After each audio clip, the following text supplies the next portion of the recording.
tonight, I am going to get you to prove to yourselves just how good your memory really is. But let me ask you a question. If you finish a course or go through a presentation or read a book and you can't remember what you just read, or you can't remember the content of the course, can you say you learned anything? Nope. And so almost everybody understands that memory is a master skill. But I want you to think back to all of the years that you were in school. You would have the teacher wag their finger at you and say, remember this. This is important. Remember it. And they never showed you how, as if you just got to figure out your own way. Well, let me ask you a couple of other questions. You personally, have you ever met people and 5 minutes later can't remember their names?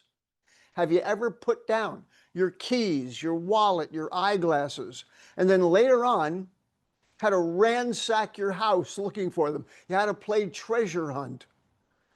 Have you ever parked your car in the lot and then later on fly into a panic because you don't remember where? Did you ever leave the office or leave your house only to remember too late that you left that important paperwork behind? Folks, what we're talking about here is not some theoretical thing that might be good to know how to do. We're talking about stuff that can impact your life every single day. You've heard this a million times. I want you to complete this statement. To be a success in life, it's not just what you know, it's right, who you know. How did you remember that? It's a serious question. How did you remember that? Well, you've heard it enough times. When was the last time you heard it? Well, probably not that recently. So tonight, what we're going to talk about is why you remember certain things and not other things. I am also going to have you perform a practical demonstration of superhuman memory power for yourself. Now, a lot of you have seen me do something that Tim mentioned earlier. That's my long number demonstration. I'm not going to do that tonight. I've got something new for you. But the long number demonstration is one of my signature moves where I put a ridiculously long string of numbers on the board. Literally, it's 10 digits in 3 rows, a total of 30 digits. And then I challenge you as my audience to be able to remember it forwards and backwards from the middle to the 2 ends. And then the total amount of time it takes me to teach you how to do it is less than 3 minutes. Now, anytime I do this demonstration at the beginning, people are always looking at me going, I don't care what the guy with the funny mustache has got to tell me. I can't do that. And 3 minutes later, you can all do it. And here's the key word: effortlessly. You see, it's not that you have a bad memory. You really don't. You have a great memory. You have an impossibly powerful memory. And I'll prove that to you in just a moment. What you don't have is a system. What you don't have is a strategy. So let me ask you a couple of questions. Think back to when you were in grade school. Okay, for some of you, that is a lifetime ago. Think back to when you were in grade school. What was the name of your best friend? Do you remember it? I'll bet you do. When was the last time you thought of them? Well, how in the world did you remember their name from literally decades ago when you can't remember the name of the guy you just met at a networking party? What's the difference? Who was your favorite school teacher? Who was your favorite teacher in high school? I'll bet you remember their name. But yet it's been decades since you've thought of them. Well, why do you remember them? And again, not somebody that you met at a training meeting or not somebody you met at a cocktail party. So we're going to get into this process. But before I uh, before I start to try and teach you stuff, I want you to understand this is a basic training that I do to give you a foundation, not on what causes you to remember stuff, but why you forget stuff now. If you understand what's causing the problem, you're more than halfway to solving it. So rather than talking about memory, I want to give you a crash course in the 3 causes of forgettery. What causes you to forget stuff? So, if you have the ability to take notes, I recommend it. I recommend that you take some handwritten notes. And we'll talk about that in a moment as to why handwriting as opposed to typing or just sitting here listening to me. And if you're just going to listen to me, pay attention, as my belated little grandmother used to say, pay attention. So, the 3 causes of forgettery. The first cause of forgettery is you don't get it in the first place. To forget is to not get. Just like to forego is to not go. Oh, I'm going to forego that idea. Oh, I ain't going there. If you don't get it, you can't keep it. So let's talk about you're at a cocktail party or you're at a training. You're joining us in Tennessee, and you meet people at the meeting and you're introducing yourself, and the person says, "Hey, I want to introduce my friend to you, Mr. Blah, blah, blah." And you nod and smile and go, "Yeah, yeah, hi, nice to see you, nice to meet you." You didn't get the name. There's no way to remember it. There's no way to keep it if you didn't get it to begin with. Okay. What is the second cause of forgettery? And that is that you don't care. And if I'm allowed to read your thoughts, you're saying, "But Matt, I care." Well, there's caring, and then there's caring enough to do something about it. It's like the overweight person sitting on the couch eating potato chips and drinking Coke. You know, they care that they're overweight, but not enough to change their diet or go out and do some exercise. And so what I teach is kind of a mental filing system. Have you ever wondered why stuff that you just learned is easy to remember and stuff that you learned a week or 2 or 3 weeks ago is harder to remember? What's going on there? Why is stuff that's a little bit older harder to remember than brand new stuff? And I have a visual image for you. I call it the pile versus the file. Imagine, if you will, you go into your doctor's office for your appointment, and the nurse who's doing the intake greets you and then has to go looking for your medical records. Well, what do? They go into the medical records room, and suppose there were no filing cabinets in there. Suppose they took all of the medical records and just threw them into a big pile on the floor. Now, is your medical record in that pile? Yeah, somewhere. Good luck finding it. It's there. So you didn't lose it. You just can't access it when you need it. So what does the medical receptionist do? They don't throw it into a big pile. They take an extra moment and stick your file into a cabinet in an orderly fashion. Why? So they can find it when they need it. Now, let me ask you this.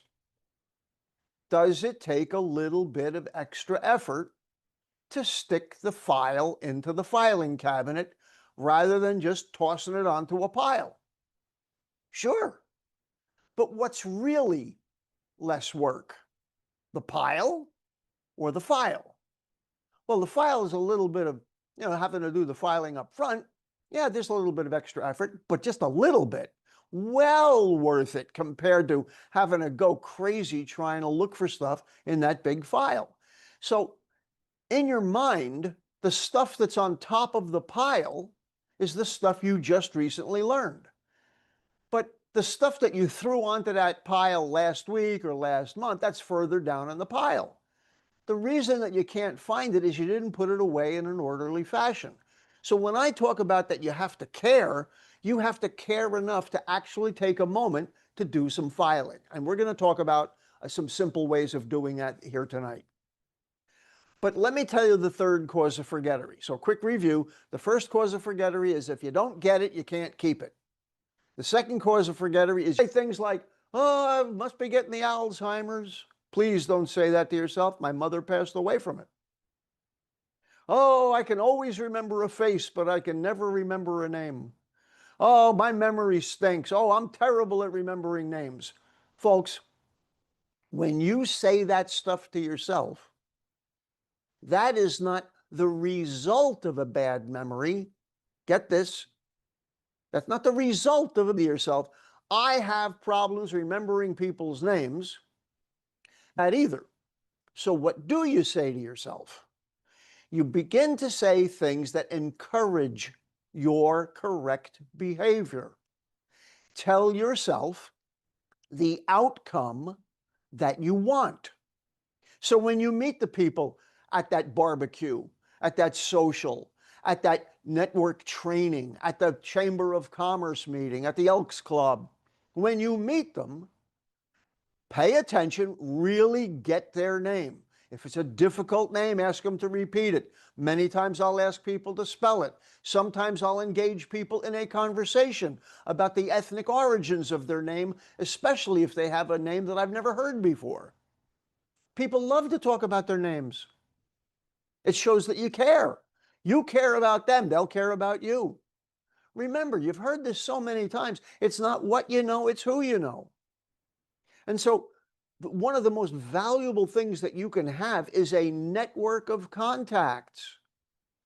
And so when you're getting the name, get it, care, and then here's what you say to yourself. How can I remember that person? Ooh, that person had an interesting name. How can I remember them? Now, let me tell you a little bit about how you do it now. Have you ever noticed that for some people it's easy to remember their names, and other people it's just like a... Let me ask you this. What's the name of, do you have a brother or sister? What's the name of your brother or sister? I have a brother named Mark. If I meet somebody else named Mark, I don't have to use any special technique. I go, oh, Mark, like my brother. Both of my parents were named Pat, Uncle Pat and Aunt Patty. Guess what? Neither one of them was a Patrick, or a Patricia. My father, his real name was Pasquale. My mother, get this, was Pasqualina. No joke. My father was born on Easter Sunday, April 20th. As a matter of fact, my dad would have been 101 years old this past Easter Sunday. Pasquale, la Pasqua, the Easter in Italian. My mother was born the year before, on Good Friday, Pasqualina, Little Easter. So you can listen to the sound of somebody's name, because Pasquale and Pasqualina, that's a mouthful. Oh, I see I'm getting some kind of a stuff here in the chat. I'm not sure what that is. It looked like snowfall, but that's good stuff. All right. I do a whole thing on just remembering names. As a matter of fact, behind me, you can see some books with a red cover. The title of that book is called How to Remember People's Names. Take a wild guess as to what that's all about. One of the signature demonstrations I've become known for is being able to go into an audience when I'm one of the speakers and recalling the names of every person of my audience from the stage. Some of you that are sitting out there right now have actually seen me do it in person, because a year ago, when the Great Discovery had its grand opening in Orlando, that's exactly what I did. When it was my turn to speak for 15 minutes, one of the things that I did was I welcomed everybody, and I went around the room and I called every single person that I had met by name. And there were a lot of people there. Now, I take this to extreme levels. I'm not expecting you or even think that you'll want to be able to do something like that. But wouldn't it be great to go to a barbecue, to go to a backyard party, to go to a networking event, to go to a chamber of commerce, to take a Zoom class with a few other people and be able to recall their names and build your network of connections? Sure, valuable stuff. So let me actually do a demonstration for you rather than me showing off about the stuff I can do, because quite frankly, I can do all kind of weird, amazing things and make me look superhuman. And it winds up being a big so what. I can make you think I'm cool. Great. What does that do for you? So rather than me showing off what I can do, let me show you something that you can do. Now, I don't want you to take notes. I just want you to listen. So we're going to go back to Grandma's advice. Pay attention. All right. So I'm going to give you a short list of things. Do your best to see how many of the things on the list you can remember. These are all physical objects. So basketball, baseball bat, swan, butterfly, sailboat, snake, cherry, candy cane, snowman, tennis racket. Take a moment. If you have a pad and pen, write down how many of those words you can remember. Just, I don't care if it's one, none. How many words can you remember on that list? I'm not going to repeat it. I'm going to show you a magic trick, some mental magic.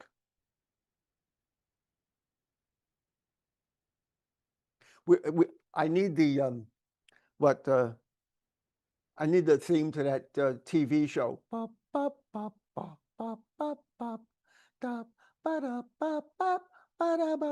You didn't expect me to sing to you, did you? I still haven't. All right, here's the list again. By the way, how many did you get? In the chat, just jot it down. Let me see what we got over here. In the chat. Okay, I've got what, James, basketball, baseball bat, swan, snowman. Okay, James, you did pretty good. That's right, Jeopardy, Kathy. Thank you. It's a show I almost never watched. 7. Wow, nice job, Katie Augustine. Stacy, 5. All right. Okay. Some of you are going to do better than others. And remember, I'm speaking to a high performance crowd. All of you are already teachers. So I'm guessing, and I'm going to suppose and assume, I got to be careful with that, I'm going to suppose that you are all exceptionally bright people, that you're smarter than your average bear. But now I'm going to give you a magic trick, because I'm going to take that list of things that I did and I'm going to turn them into cartoons. So I have prearranged. Stacy says you started singing, and I started right in with you. Good, good. Thank you, Stacy. All right. So the first item on the list was basketball. There's a basketball. And a basketball is number 0. Number 0. You see the 0 and the basketball. Number 1 is a baseball bat. You see the baseball bat and you see the number 1. So I've kind of combined them together, number 1 and the baseball bat. So you kind of see that I drew them together. So when you think basketball, you can think of 0. Number 1 is a baseball bat, because it's that, just one stick. Okay. Number 2, and forgive my my artwork. Okay. Happy little trees. With some of you will get that reference. Number 2, I drew as kind of a swan. So I want you to look at number 2 and see the swan. Number 3, I turned into a butterfly. I used to draw it as a butt, but my show's rated G. So number 3 is a butterfly. Number 4, this is one of my favorites, is a sailboat. You see the 4 is right there on the sail, on the boat. Number 4 is a sailboat. Okay, number 5 is a snake. Is the snake. Okay, you see the head of the snake coming out of the top of the 5 and the bottom of the 5, and the tail is all curled up. This happens to be a rattler. Number 6, this one's going to be one of the easiest ones, is a cherry. Here's the stem of the cherry, and here's the fruit. Number 6 is a cherry. Looks just like it. Number 7, you're going to love this one. This is a candy cane. Number 7. I know I should have used a red pen on this, but tough. Number 7 is a candy cane. Cool, right? Number 8 is the easiest one in the whole deck. You'll get this even before I say it. What's number 8, everybody? Right, come on, number 8 is going to be a snowman. I got a snow woman around here somewhere too. Okay, the snowman. Oh, there she is. She was hiding behind the snowman, the snow woman. And number 9 is a tennis racket. And you can see the handle of the tennis racket, and there's the top of the tennis racket. Okay, so now let's do our list. So all you have to do now is think of the number. Well, what was the 0? Right, basketball. What was number 1? Oh, yeah, the baseball bat. What was number 2? What did I draw? This was kind of a weird looking one. I showed you that I'm not much of an artist. What was number 2? Yes, that's right, the swan. How about number 3? I was joking around about this one, and I showed you, I told you my show is rated G, but then I cleaned it up and I told you that number 3 is really the butterfly. Very good. And number 4, I told you that this is one of my favorites. Number 4 is the sailboat. Oh, I love Katie. She's really on top of it with me. Number 5, Garden of Eden type stuff. Here we go, the snake. All right, number 6. Come on, everybody got number 6 even before I finished saying it. That's right, the cherry. Number 7, of course, we had the candy cane. Number 8, we've got our snowman and snow woman. And number 9 is the tennis racket. There it is. All right. Now, I just gave you something that is so powerful you don't even understand it. By the way, there are a lot of memory experts, so-called memory experts out there in the world. You missed cherry, Katie. I don't believe it. There are a lot of so-called memory experts out there in the world. Almost none of the people who teach this stuff invented their own technique. As far as I know, I invented that. I call it cartoon digits. Now, this does a lot of different things for you. For some of you who may be familiar with a peg and hook system or a loci system, or some of you call it a memory palace, I have just now given you a 10 location memory palace where 0 becomes one of the locations. The number 1 becomes a location. You can see in your mind that whatever you put in the next to the number 1 becomes connected to a baseball bat somehow. And number 2 becomes connected to the swan somehow. And you're probably going to use your 0 as the 10th place just to make it easy to count. And so now what you've got is you've got a 10-drawer filing system that you can put things into. I'll explain what I mean in a moment. But for those of you with little children at home, I mean little ones that are maybe learning the multiplication times tables, maybe you've got nieces or nephews, or some of you might have grandchildren. Let me tell you, when I was in 3rd grade and I had to memorize the multiplication times tables, it left me with a permanent scar from mathematics. It was one of the most painful ordeals I ever had to go through. To this day, I'm 73 years old. I can still remember standing at the kitchen sink, washing and drying dishes while my mother quizzed us on the multiplication times tables. I hated that. And for years, it left me with a permanent dislike of mathematics. Now, eventually I overcame that. I've never been great at math, but now I can do things. I can add a column of figures in my head, and I can do a bunch of quick calculations in my head and all of that stuff. But man, I just think about where I could have been if I didn't hate arithmetic when I was a little kid. So how can you use the cartoon digits to help your children with such a simple thing as remembering the multiplication times tables? Well, when you tell a kid 8 times 8 is 64, that doesn't mean anything to them. It means nothing.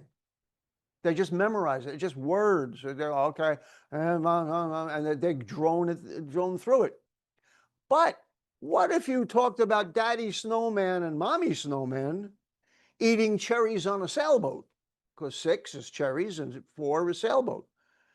Now, it's like a cartoon. You could tell a little story about that problem. Now, you're not going to need this for every single calculation in arithmetic and in the times tables, because it's easy to do the 2 times. Most people don't really struggle with the 3s or the 4s or the 5. 5s are easy. Where do they struggle?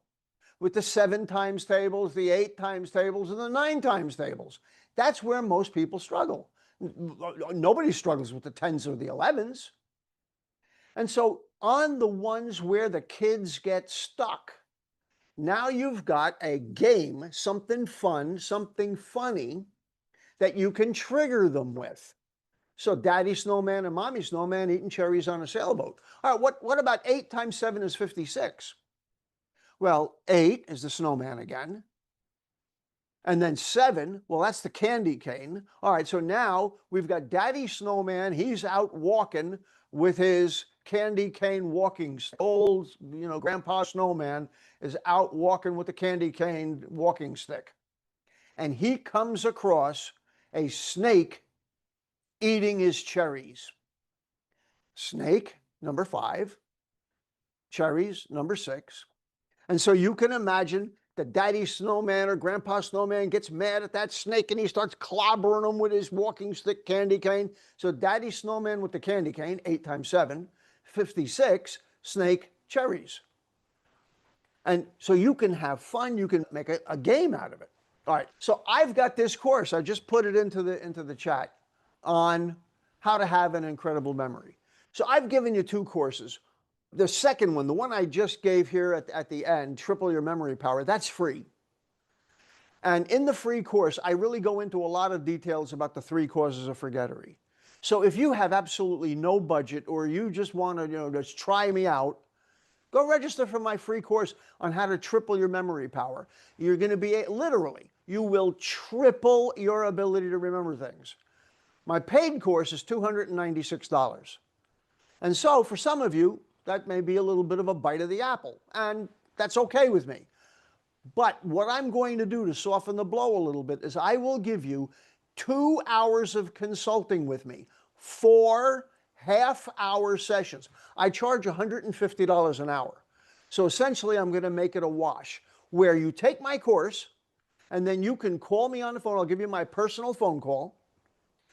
We'll set up a time, and you can tell me what it is you're having trouble remembering. If it's some unusual name, some particular schoolwork you've got, I will work with you one-on-one in private for 4 half-hour sessions, or if you prefer, 2 one-hour sessions.